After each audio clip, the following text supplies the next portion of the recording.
तो हेलो दोस्तों आज हम एक्सप्लेन करेंगे साल की क्रीवियस इवन हॉरर मूवी। तो इस मूवी का नाम है फाइनल डेस्टिनेशन ब्लड लाइन। अगर आप इस मूवी के बारे में कुछ भी पता नहीं है तो कोई भी बात नहीं है। वैसे भी यह एक स्टैंडर्ड मूवी है, बस छोटे मोटे कनेक्शन है जिससे कहानी पर कोई भी फर्क नहीं पड़ने वाला है। अगर रही बात कॉन्सेप्ट के तो मैं इसमें सारा कॉन्सेप्ट अच्छे से क्लियर कर दूंगा। फाइनल डेस्टिनेशन एक अलग टाइप की कहानी है जहाँ की हर एक मूवी में बचाने, डरावने या भूत आता है। कोई डीमन आता है या डेविल आता है, मॉन्स्टर आता है या कोई एलियन आता है। मगर फाइनल डेस्टिनेशन में इसमें से कोई भी नहीं आता है। इसमें सिर्फ सीधा मौत आता है और अपना शिकार सीधा चुनता है। चलिए अब हम बिना किसी देरी को वीडियो को जल्दी से स्टार्ट कर देते हैं। कहानी की शुरुआत 1968 में होता है जहाँ की हमें एक ट्रेन का पटरी को दिखाया जाता है जिसे क्रॉस करते हुए एक रेड कलर के कार साइंस से उसमें से निकलते हैं और उसमें एक कपल बैठे हुए होते हैं। उसका नाम होता है पॉल और आयरिस। आयरिस के आंख पर पट्टी बना हुआ था क्योंकि पॉल उसके लिए एक सरप्राइज गिफ्ट करने वाला था। वह सरप्राइज होता है खुशबू रेस्टोरेंट टावर और इसका आज ओपनिंग सेरेमनी था। गोल्ड ना सिर्फ इसको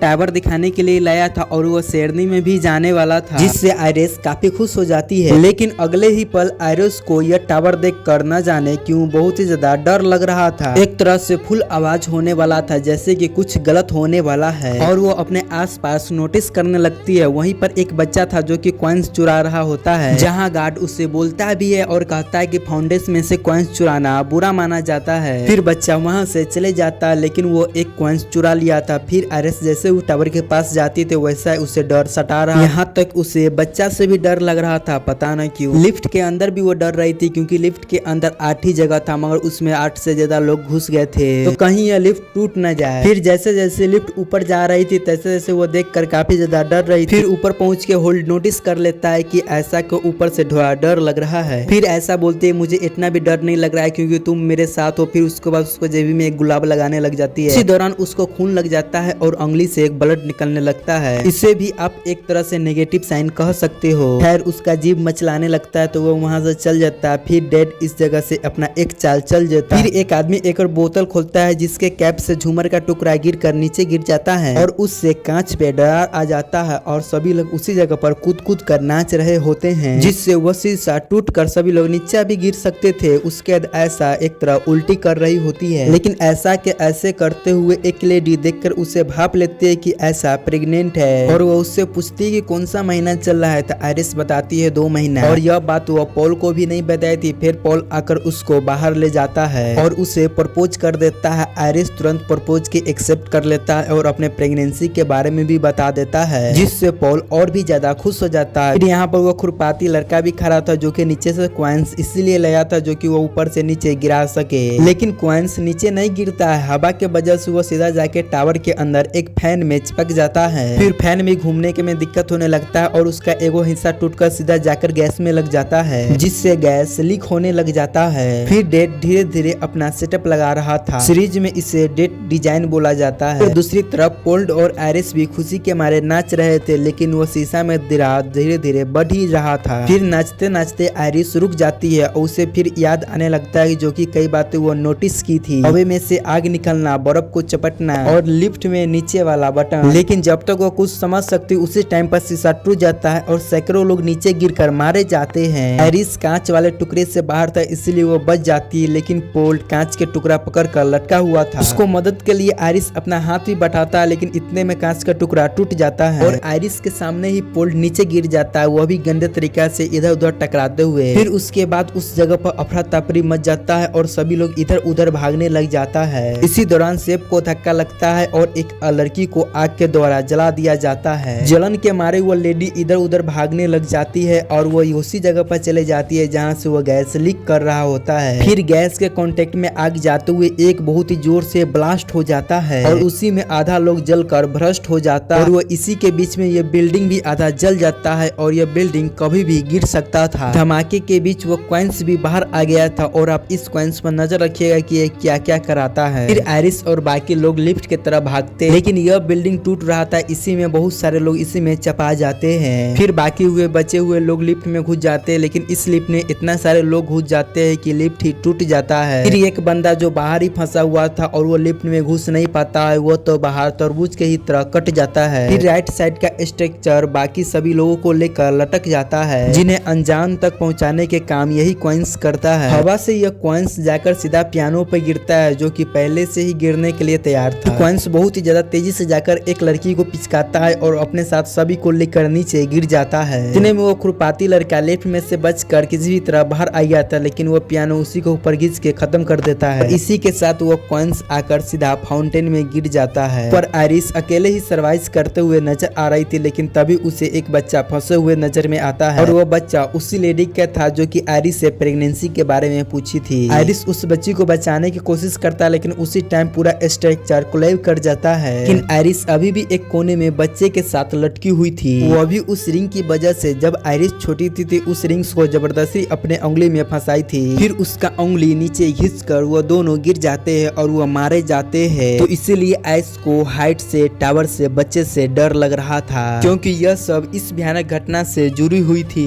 इस हादसा से पहले एक रेडियो में गाना भी बज रहा था जिसका नाम था रिंग ऑफ फायर। हमने यह भी देखा कि यह अब्राहम लिंकन वाला कॉइन्स ने इस हादसा में कितना बड़ा भूमिका निभाया है। एक तरह से आप इसको अब्राहम लिंकन के पूर्व आवाज यानी कि प्रीमनेशन से भी आप जोड़ को देख सकते हैं, क्योंकि वो बहुत ही ज्यादा फेमस है और ऐसा एक्सप्लेनेशन में उसका मौत होने वाला है वह सपना में ही देख लिया और शॉकिंग बिल्कुल सपना के ही तरह उसका मौत हुआ था। लेकिन फाइनल डेस्टिनेशन में कैरेक्टर प्रीमियर को देखकर ही अपने मौत को टाल देता है और यह हादसा आयरिस के प्रेमनेशन है। लेकिन सम ऑफ क्राइम टाइम पर उसका यह प्रेमनेशन उसका नादिम देख रही है, वह भी सपने में, और उसका नाम है स्टेफनी। 2 महीने से इस हादसे के वह सपने में देख रही है और इससे वह बहुत ही ज्यादा टेंशन में है। ठीक से उसका पढ़ाई भी नहीं हो रहा है और ऐसा ही चलते रहेगा तो उसका स्कूल लाइफ सब खत्म हो जाएगा। लेकिन स्टेफनी को तो सपने के बारे में कुछ तो करना ही होगा। स्टेफनी को नहीं पता कि सपने वाला वो लेडी उसका नानी है, लेकिन उसको यह पता था कि आयरिस उसका नानी का नाम है। स्टेफनी को यह समझ आता है कि उस सपने के बारे में उसे अपना नानी से बात करना पड़ेगा, लेकिन उसको पता ही नहीं था कि उसका नानी कहाँ है। फिर वो छुट्टी लेकर अपने घर पर जाती है, जहाँ पर उसके डैड और उसके भाई आयरिस को देखते हैं। अब रही बात आयरिस के मम्मी के, तो बहुत ही समय पहले ही घर छोड़कर चली गई थी और आयरिस के बारे में उसको ही पता होगा क्योंकि उसका माँ है। फिर स्टेफनी पुराना बॉक्स को ढूंढने लगता है ताकि उसकी मॉम के बारे में कुछ जानकारी मिल जाए। तभी स्टेफनी को पता चलता है कि चार्ली अपने मामा के घर जा रहा है, तभी वो उसी के साथ चल देती है। फिर वो अपने मामा, मामी और 3 कजिन से मिलती है जिसका नाम था एरिक,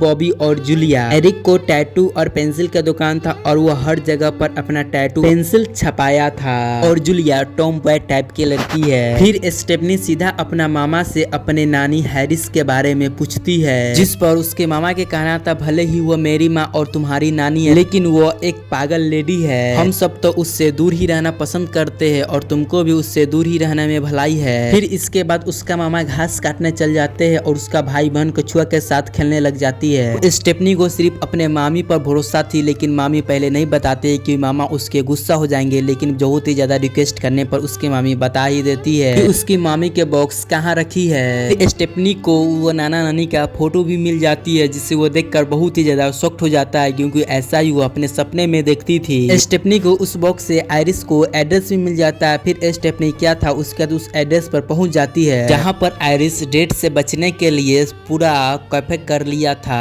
नहीं वो यहाँ से निकलती थी और नहीं यहाँ पर किसी को आने देती थी। पहले वो स्टेफनी को भी यहाँ से भगाने लग जाती है, लेकिन वो स्टेफनी बताते कि मैं आपका नातनी हूँ। तब आयरिस उसको लॉक कर देती है, लेकिन उसके अपने जेब से सारा सामान खाली कर एक बॉक्स में रखना पड़ता है। स्टेफनी को अजीब लगता है और वो कहती है नानी मुझको आपसे कोई भी खतरा नहीं है। फिर आयरिस कहती है कि वो तुम नहीं हो जिससे मैं डर रहा हूँ। उसके बाद फिर आयरिस गेट खोल देती है। फिर इसके बाद स्टेफनी अंदर चली जाती है और वो कैबिन में घुसते वक्त गेट को जोर से बंद कर देती है। फिर वहाँ पर लगा हुआ सिलेंडर नीचे गिर जाता है, जो कि डेट में आगे काम आएगा। फिर यहाँ पर स्टेफनी को देखकर आयरिस खुश हो जाती है और कहती है तुम बताओ तुम्हारा मम्मी कैसी है। स्टेफनी कहती है कि मुझे नहीं पता, वो तो 10 साल पहले ही मुझे छोड़कर चली गई थी। यह सुनकर आयरिस को थोड़ा दुख होता है और वो बोलती है कि बताओ तुम यहाँ पर कैसे आई हो, क्या तुम मेरा लेटर देखकर आई हो क्या। फिर स्टेफनी कहती है नहीं मैंने आपको सपना में देखा है, और वो सपने वाली पूरा सीन ऐसी को बता देती है। फिर आयरिस बताती है कि यह मेरा प्रेमनेशन है जो कि तुम्हें सपना के रूप में दिखाई दे रहा है। उसके बाद कहानी प्रेजेंट में जाता है, जहाँ पर आयरिस पोल्ड को प्रपोज नहीं किया था। पहले तो उसे सपना लगा, लेकिन देखी जब वो पोल्ड रियल में उसे प्रपोज कर रहा है तब उसे समझ आया कि यह कोई सपना नहीं बल्कि भविष्य में होने वाली यह घटना है, क्योंकि वो पहले ही भी देख ली। सबसे पहले वो नटखटी लड़का पर एक झापर मार कर उससे कॉइन्स छीन लेती है, जिससे ब्लास्ट वाला प्रोग्राम होने वाला था, लेकिन अब वो नहीं होगा। फिर आग सुनगते उस पर ढक्कन रख देती है और माइक में जाकर सभी को कह देती है कि यहाँ पर एक बहुत ही बड़ा हादसा होने वाला है। इससे समय रहते सेफली सभी लोग बिल्डिंग से बाहर आ गए और इस तरह वो अपने और सैकड़ों लोगों को मौत को टाल देती थी। यह सुनकर तो स्टेफनी खुश हो रही थी कि वाह नानी, आपने तो इतना बड़ा काम को अकेले टाल देती थी। आयरिस कहती है वो सब तो ठीक है, लेकिन डेट को कुछ भी मालूम नहीं था कि उसके काम में कोई भी आदमी उसको बीच में आए। फिर वो बाद में एक एक करके सभी को मार दिए, जो भी उस होने वाले घटना से बच गए थे। यहाँ तक पोल्ड को भी डैड ने मार दिया है, लेकिन आयरिस सालों से डैड को सामना कर रही है और अपना सतर्कता से वो अभी तक बची हुई है और इसीलिए वो 20 साल से इस कैबिन से बाहर नहीं निकलती और बाहर तक डैड को लाखों मामला है उसको मारने के। लेकिन मौत से कौन कितना बच सकता है, वो मुझे यहाँ पर बैठे बैठे कैंसर दे दिया है, इससे 2 महीना हो गया है। फिर स्टेफनी कहता है मुझे 2 महीना से ये सपना आ रहा है। आयरिस कहता है कि तुम यहाँ पर ही रहो, बाहर मत जाओ, वहाँ बहुत ही ज्यादा खतरा है। फिर स्टेफनी कहती है अरे मैं यहाँ पर कैसे रह सकता हूँ, कल तो मुझे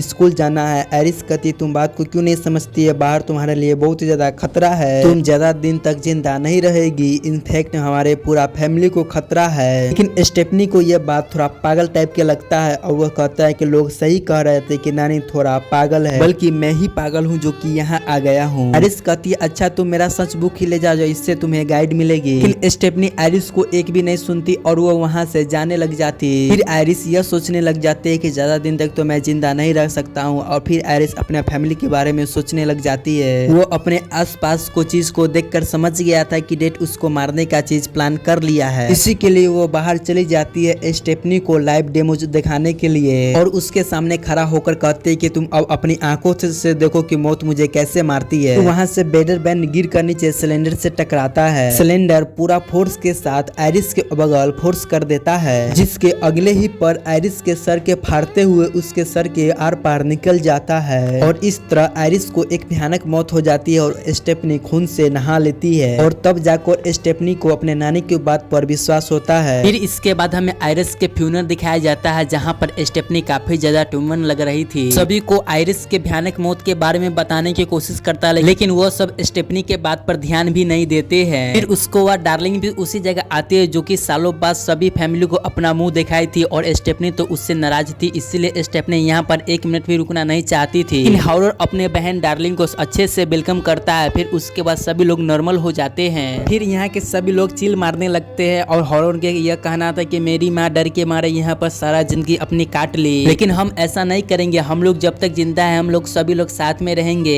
और इसीलिए अपने फैमिली गेट टुगेदर के नाम पर सारा फैमिली मिलकर काफी ज्यादा एंजॉय कर रहे होते हैं। इस बात से बिल्कुल अंजाम की डेट सभी को पीछे पड़े हुए हैं, बस एक गलती मिस्टेक हुई कि मौत अपना काम करके यहाँ से निकल जाएगा। तो दोस्तों अब इसका नेक्स्ट पार्ट कल आएगा, तब तक आप इस चैनल को सब्सक्राइब कर लीजिए।